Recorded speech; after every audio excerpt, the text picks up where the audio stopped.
Hey guys, welcome back to Honkai Star Rail. I was just about to upload this video, but then Hoppy in the comments of my previous videos I saw hit me up and we've got another new code, so we'll chuck that at the start of this one before we go into the amazing news about the way Silverwolf works. So quickly, the code, as always, hit the phone, go into the three dots, go into redeem code. You can use the website if you don't have this button. I don't think Apple have that. And you can paste the code. It's surprise1024 and we hit confirm. I've already done it, obviously, but it has already been used, so that makes it's not like invalid. It's already been used, and these are what we get. Once again, another 30 jades. I will take everything that I can get because now let's face it, I'm going to do a few pulls on Luocha just to try and get my QQ copies, but then we're saving for Fushuan after that for the Quantum build. But once again, we got that. Now let's jump into the good news that I was about to upload about Silverwolf. So Silverwolf is finally in the game, and I am so happy with the way she's been implemented.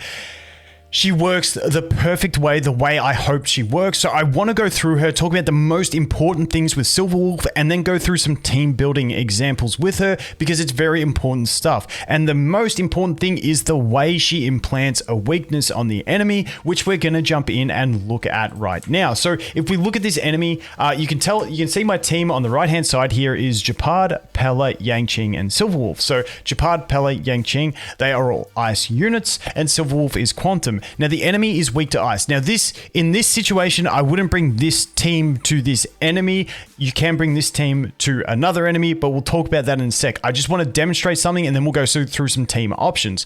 So, when we jump into combat with this one, we're going to have our Silverwolf taking an action. And like I said, because I've got 3 ice units and 1 quantum, this enemy is already weak to ice. And the way that her skill is programmed, the way it works, is that if the enemy is already weak to an element of one of the members on your team, it will prioritize elements that they are not weak to for the implant. So for this one, provided we don't lose against their resistance on the actual application of the debuff, we are always going to attempt to apply quantum weakness on this enemy because the 3 allies are already strong against him. And that is so huge. It makes her so much more reliable. I am super excited about this in case you didn't realize. It makes her so much more functional, and you can build teams around her with less RNG sort of going into the equation. So when I use my skill here, you'll see the quantum will come out of it. There's the quantum symbol, drops onto him. He gets the quantum weakness. So if we look at the debuffs on that enemy, we've got the extra quantum weakness for 3 turns. Now, once again, the traces that she has are fantastic because it brings this up to 3 turns and brings the bugs up to 4 turns, which is absolutely fantastic. But we get the extra quantum weakness implanted and quantum resistance reduced by 20%. And on top of that, we get the all type resistance reduction by 9.3%. That is at level 8, you get these values.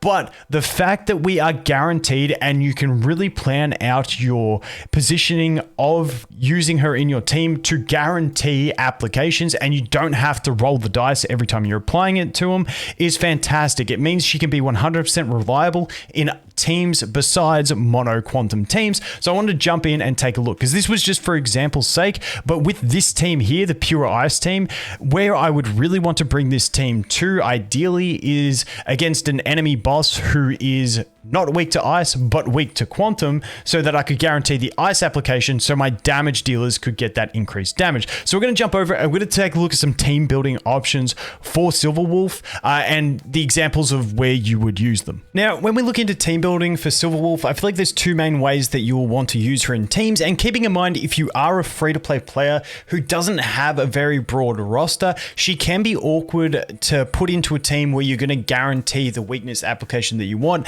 And sometimes you might be putting it up to a 50-50 chance. So with limited rosters, it is a bit more tricky. Just keep that in mind. But essentially the 2 ways I see her being used is either with a quantum damage dealer and then using 2 other units that the enemy boss is weak towards. So you're guaranteed to swap it to quantum. And honestly, for this method, the Zilla and QQ, both great options. And the other cool thing about this is when you're using those quantum units with her, they also most likely for most people eventually will be on the quantum relic set, which if the enemy is weak to quantum, they're going to basically ignore 20% extra defense. And because Silverwolf's there, making them weak to quantum, you're always going to be getting that benefit as well, which is really, really nice. Now, the other way to play her is going to be in either a mono team, being the enemy is going to be weak to quantum, but not the other element of the characters you bring on the team, and they're all of the same element so that you're guaranteed to swap it to the element. Now, the other option, which we'll go through in a minute, is to bring Silverwolf and the enemy is weak to quantum, and then have your main damage dealer not be strong against the enemy yet, but your other two supportive characters be strong against the enemy, so you're guaranteed to apply your DPS weakness, but we'll go through that in a sec. But when we look at those mono type teams, we have Ice here, and these are the ones I can see in the game at the moment. Ice being Japad and Yangqing, which is really hard to achieve. It's not too free to play friendly, so keep that one in mind. And then we've also got Pella in that one. As for physical, you can do this with Clara, Natasha, and Su Shang, and then have Silverwolf in there. Clara being effectively the tank of the team, Natasha being the sustain, and Su Shang being the DPS. Now, the Su Shang and Natasha combo, I can see being one of the most viable free-to-play type options. I know Su Shang you still have to pull, but if you have her, I can see it being one of the most free-to-play viable options, because if you go into an enemy that is weak against quantum, and then say they're weak to fire, you could bring Fire MC as a tank. If they're weak to ice, you could bring March 7th to the team. So I think this one's going to have a fair bit of use in general, but once again, it is going to be tricky to land that 100% every time in your team building. As we move on to that, if we go into this one is going to be the lightning one that I can think of. Once again, not a very free-to-play friendly team, but it's still a viable option, which is Bailu, Tingyun, and Jingyuan. Now, Jingyuan you can actually swap for something like Arlen, but I'm not as big of a fan of Arlen at this stage. I tried to put a fire one together, but I think this is a bit cope. I don't know if it would work as well, but in certain situations, I have been on my 4-star account using only the Fire Trailblazer as my only tanking unit, and have made it work on several stages. So this is another possibility that you could look to. Once again, for all these teams, it would be requiring that the enemy is weak to quantum. Now, you can also opt to bring Silverwolf into a team where your entire team already counters the enemy's weaknesses. You don't lose anything from that. You just lose the versatility of maybe using Silverwolf in the other team. The reason for this is when we look at the 20% resistance down that we apply when we change the weakness, that's just bringing it in line with the resistance that enemies would have to the elements that they are already weak to. Okay, so now I want to talk about custom building teams depending on what enemy you're fighting. So this enemy that we're on here, which is the Blaze out of space, you can see he is weak to physical, ice, and quantum. So we've brought physical, ice, and quantum to our team with Natasha, March 7th, and Silverwolf, a very free-to-play friendly team if you do have a Silverwolf and that's what you're going for, because then we've brought Dan. Now, you could swap this Dan for a hook, you could swap it for a lightning DPS if you had like a Jingyuan or something like that, anything that the enemy is not already weak to, because you are guaranteed that when Silverwolf uses her skill to apply that weakness, because the enemy is already weak to your 3 other units. Now, that is the very key thing that we're looking at in this one. So if we go over here and we enter combat, the other thing is I love her technique. It's fantastic. It does 2 units of break to anyone's toughness bar. So most enemies, when you enter in all the adds, you're going to deal 2 units of break to them, and it's going to break them. And when it breaks them, it does the quantum break, which is great because it delays them.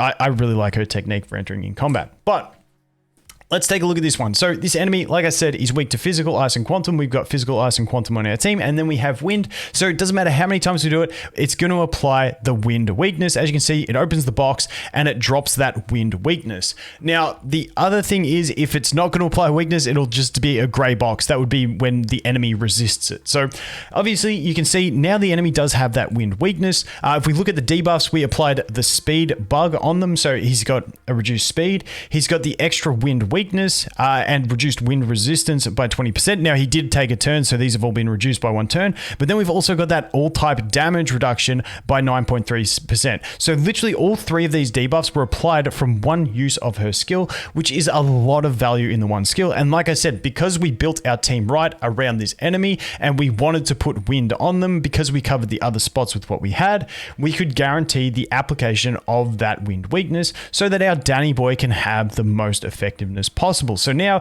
we can go in with our Dan, we can chuck a skill on, let's put on 2 times speed. you know, we've got another slow on that enemy now as well. So we're stacking those slow debuffs on top of everything else. And then what we can do here is we can go in and every unit on our team is actually applying break units to this enemy. And as you can see, we've already gotten to the point where if we use another skill from our Silver Wolf, obviously we don't have to because Dan's going to take a turn in a sec because of the cycle buff, but we could do it instantly with Silver Wolf, or we can just use a basic attack. Actually, we can even do it with the ultimate. So we can just do a basic attack here. We can do the ultimate.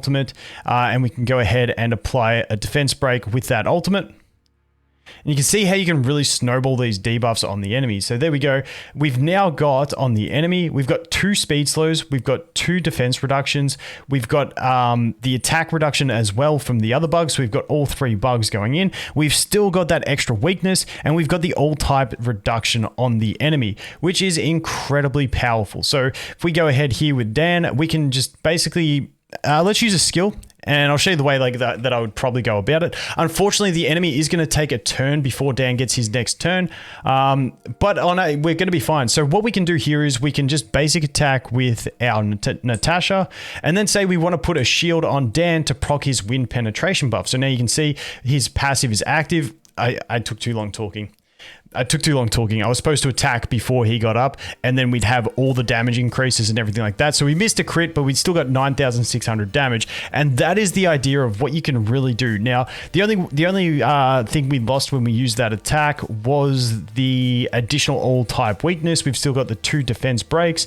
We've got the extra weakness and that implication. So we do have a lot of debuffs that just start flowing on against this enemy. But like I said, it's really nice because, you know, the enemy just took a turn, but we're already at this stage where we're going to be able to break the enemy. Once again, cycle buff is going to help us, but there we go. We get the weakness. We've got the all type resistance on the enemy as well. The all type resistance as well. And now we've already broken the enemy, and it's really cool that you can do this. With no matter what enemy you're fighting, if you can put the pieces together and allow Silver Wolf to guarantee to apply the weakness of your main DPS / main breaker, it really allows you to just snowball through enemies, especially if you have less units built and you don't have the availability of every unit in the game. So I'm really excited about this. This is the way I was hoping it would work, and it is the way it's working, which is fantastic. Silver Wolf, a lot of crazy teams, crazy ideas you can do with her. I'll be back talking about builds and stuff like that. In general, I think effect hit rate type build is what you want to look to, but definitely with Eidolons, especially once we look at Eidolon 2, she can be built as a damage dealer, and I think her damage, especially once some whales get her to E6, is going to be off the charts. But anyway, guys, that is going to be it for Silver Wolf and the way she works. Like I said, it's the most important thing that you need to know if you were looking at pulling for her and you were waiting to find this out. It works the great way, which is fantastic. As always, guys, thanks for watching. Hope you have an awesome day, and I look forward to seeing the next one. Cheers.